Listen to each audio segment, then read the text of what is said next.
صل على محمد وآل محمد.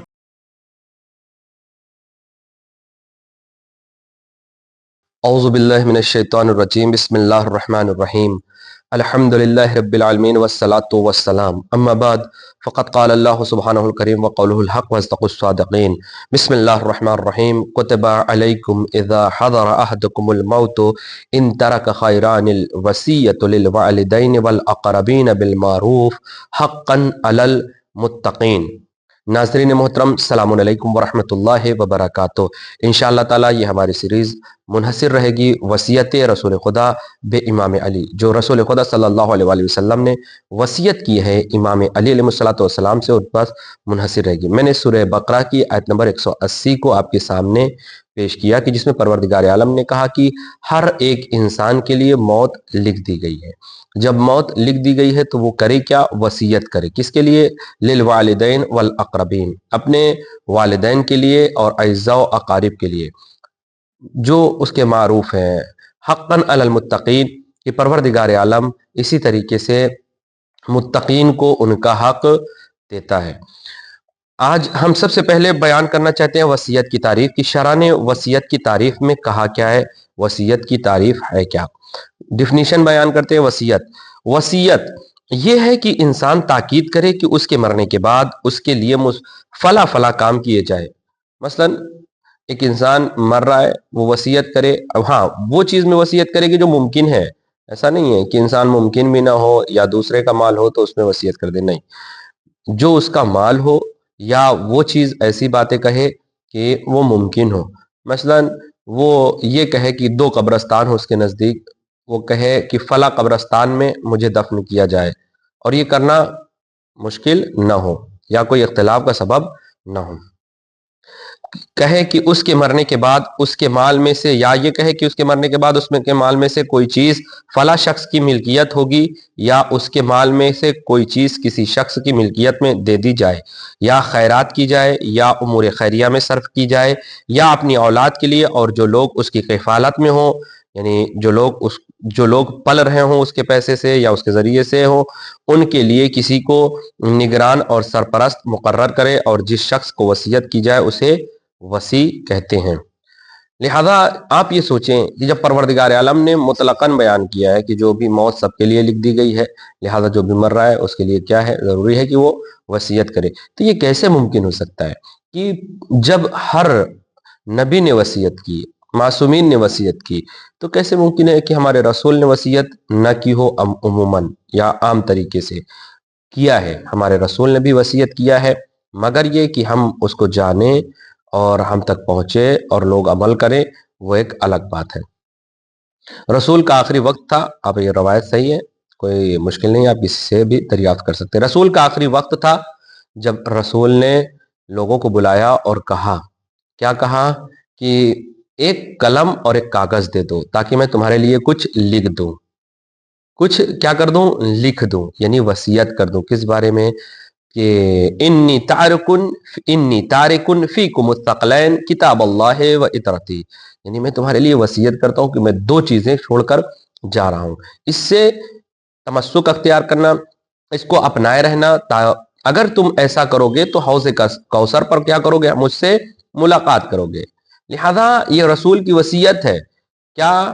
کہ نہ اہل بیت کو چھوڑو اور نہ قرآن کو چھوڑو. اگر کسی نے قرآن کو پکڑا اور اہل بیت کو چھوڑا تو اس نے بھی رسول کی وصیت پر عمل نہیں کیا، اور پھر رسول اس سے حوض کوثر پر ملنے والے نہیں. یا مثلا کسی نے اہل بیت کو پکڑ لیا، قرآن کو چھوڑ دیا، یا قرآن کو پکڑ لیا، اہل بیت کو، 2 میں سے کسی ایک کو پکڑا، ایک کو چھوڑ دیا، تو گویا اس نے رسول کی وصیت پر عمل نہیں کیا، ہرگز عمل نہیں کیا. لہذا ہمیں آپ کو کیا کرنا ہے؟ ہمیں اور آپ کو وہ اس وصیت پر عمل کرنا ہے جو رسول اسلام نے بیان کیا ہے.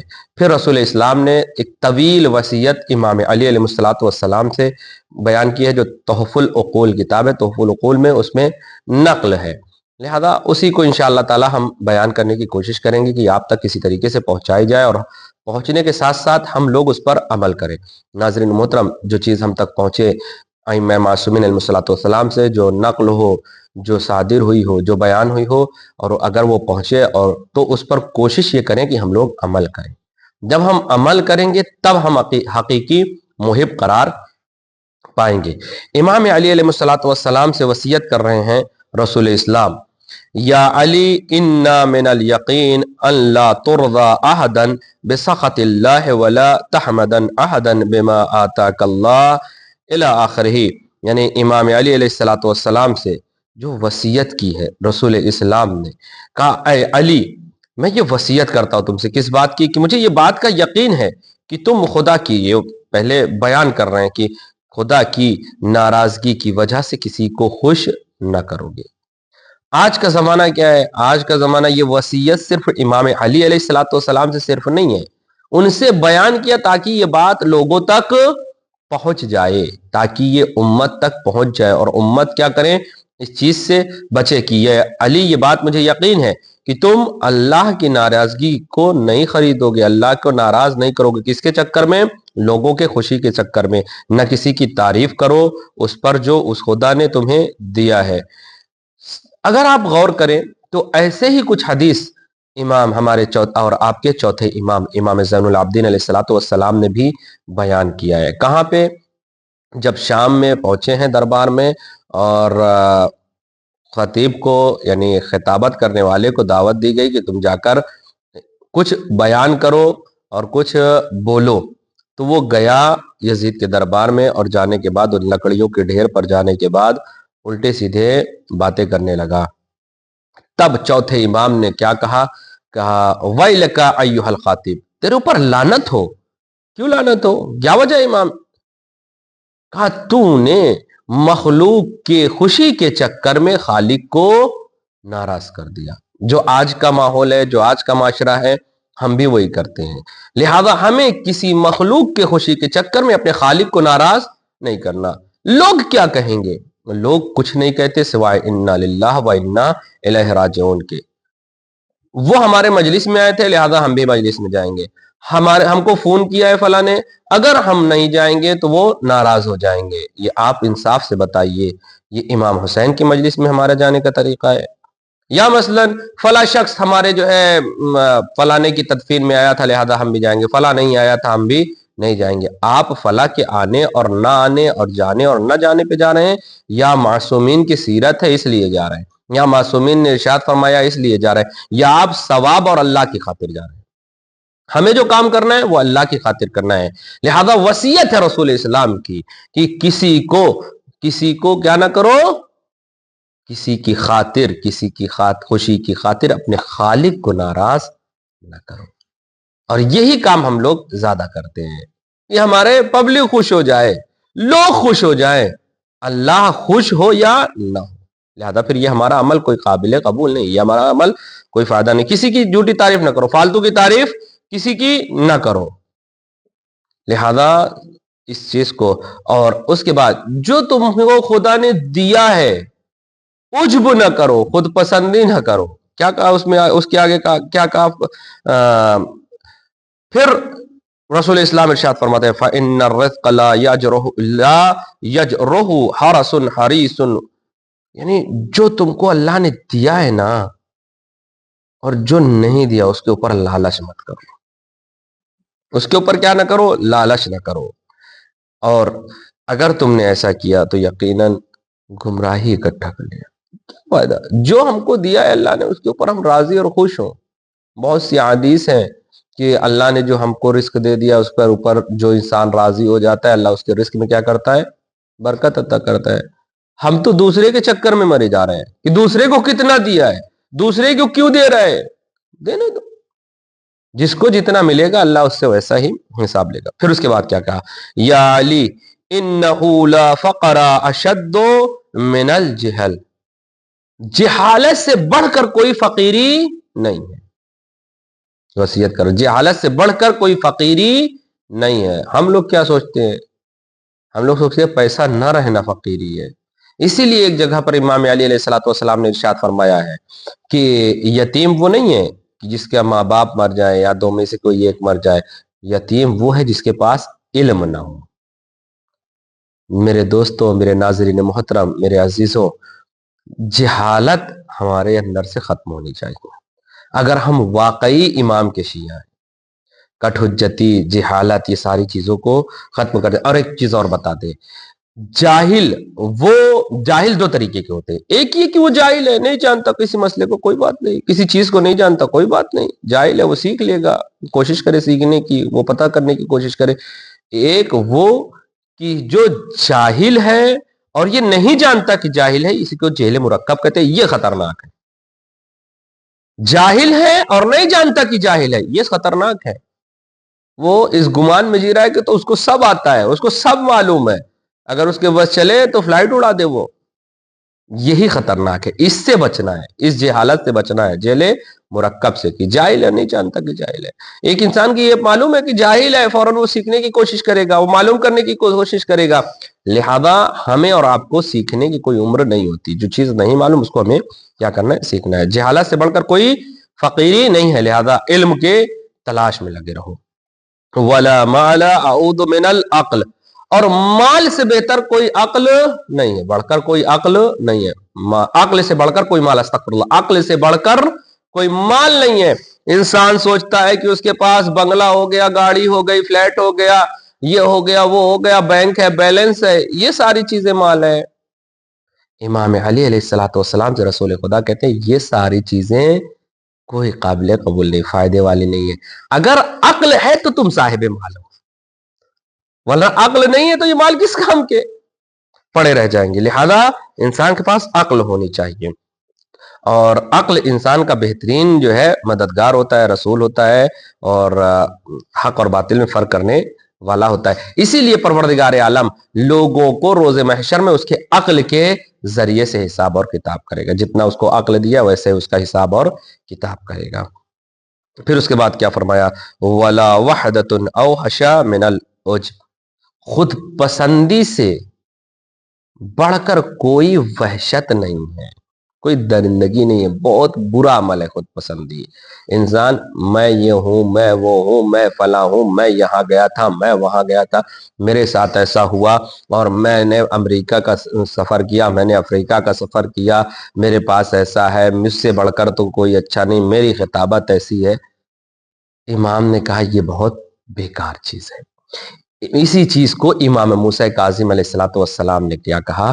اعجاب المرء بنفسہ دل علی ضعف عقلہ، جو خود پسندی کرتا ہے، اپنے اپنی تعریف کرتا ہے، اس کے عقل کے کمزور ہونے کی دلالت ہے. وہ کیا ہے؟ اس کی عقل ضعیف ہے، کمزور ہے. المختصر وہ پاگل ہو چکا ہے. المختصر تعریف صرف خدا کی. بسم اللہ الرحمن الرحیم، الحمدللہ رب العالمین. تعریف صرف اور صرف کس کی؟ عالمین کے رب کی، پروردگار عالم کی. ہم تو فنا کے گھاٹ اترنے والے ہیں، یہ کوئی کام دینے والا نہیں ہے، اور دنیا والے بھی اس آدمی کی کوئی ویلو نہیں کرتے. پھر اس کے بعد کیا کہا؟ وَلَا مُزَاحَرَةٌ أَحْسَنَ مِنَ الْمُشَاوَرَةِ، یعنی مشورہ لینے سے بہتر کوئی مددگار نہیں ہے. ہمیں کیا ہے؟ ہم کو مشورہ لینا چاہیے. ہمیں کسی کام کو کرنے کے لیے مشورہ کی ضرورت ہے، اور ہم لوگ کیا ہے؟ سب سے پہلے استخارہ دیکھو.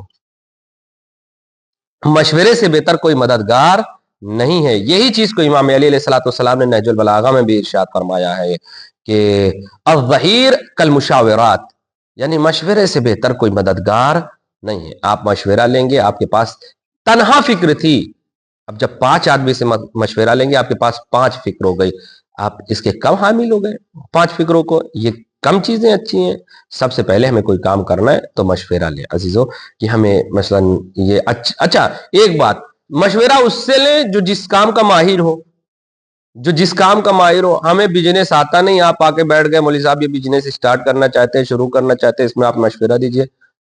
ہم کیا مشورہ دیں گے جب نے ہم اس میں دخل اندازی نہیں. ہاں مولوی صاحب ہم اپنے بچوں کو عالم دین بنانا چاہتے ہیں، اس میں آپ مشورہ دیجئے کہ کیا کیا جائے، کیسے کیا جائے، کون سے مدرسے میں بھیجا جائے، کہاں بھیجا جائے، کیسے پڑھایا جائے. یہ ٹھیک ہے. نہیں آپ آ کے بیٹھنے لگے اور پوچھیں کہ ہم اپنے بچے کو بنانا چاہتے ہیں، پائلٹ بنانا چاہتے ہیں، یہ بنانا چاہتے ہیں، وہ بنانا چاہتے ہیں، جبکہ اس منزل میں ہم داخل نہیں ہیں. مثال دیا. لہٰذا آپ اسی سے مشورہ لیں جو جس چیز کا ماہر ہو. آپ کو کسی ڈاکٹر کو دکھانا ہے تو آپ اسی انسان سے مشورہ لیں جو اس ڈاکٹر کو جانتا ہو. لہذا یہ بھی ساری چیزوں کو غور کرنے کی بات ہے. ولا عقل کا تدبیر، تدبیر فکر، اس سے بہتر کوئی عقل نہیں ہے. وجعل الہم والحزن فی الشک والسخط، اللہ نے غم اور حزن کو کس میں قرار دیا ہے؟ شک میں قرار دیا ہے. یا علی غم اور حزن کو کس میں قرار دیا ہے؟ شک میں قرار دیا ہے. انسان شک کی انسان ایک دم عجیب حالت ہو جاتی ہے، وہ ہر چیز میں شک کرنے والا سوائے اس کو غم اور ملال اور حزن اور سختی کے کچھ بھی نہیں ملتا.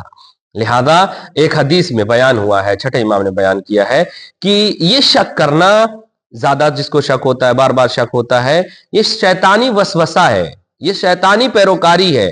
کہ شیطان جو ہے ہمارے دماغ میں کیا ہے، وسوسہ ڈال دیا، آپ کا وضو صحیح نہیں ہے، انسان بار بار وضو کر رہا ہے، انسان نماز صحیح نہیں ہے، بار بار نماز، ارے ابھی جا رہا تھا راستے میں اس کے چھینٹ پڑ گئی ہے، اس کو شک ہو گیا چھینٹ پڑ گئی.